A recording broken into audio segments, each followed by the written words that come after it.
ખેડૂત તરીકે શું લાગે છે કે ખેતી માટે અને ખેડૂત તરીકે તમે ખેતી પણ બહુ સરસ કરો છો, તો બનાસકાંઠાના ખેડૂતોની શું સમસ્યાઓ છે?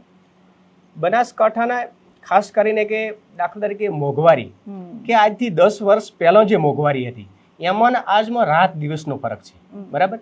તો 15 વર્ષ પહેલાં જીરાના 4000 રૂપિયા એક મણના ભાવ હતો, તો આજે 10, 15, 20 વર્ષ પછી પણ જો તમને 4000 રૂપિયા ના મળતા હોય તો એ જે પોષણક્ષમ જે ભાવ મળવા જોઈએ ને એ નથી મળતા.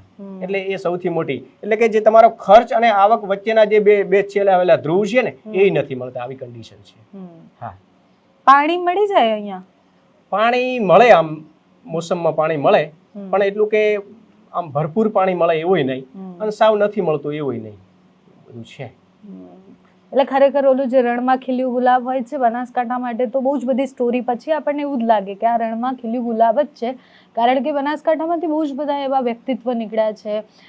તમે કોઈ પણ ગામમાં જઈને કોઈ પણ સાથે વાત કરશો તો તમને ખબર પડશે કે જે પરિસ્થિતિમાં જીવે છે અને પરિસ્થિતિમાં જીવ્યા પછી પણ ખૂબ અદ્ભુત કરે છે.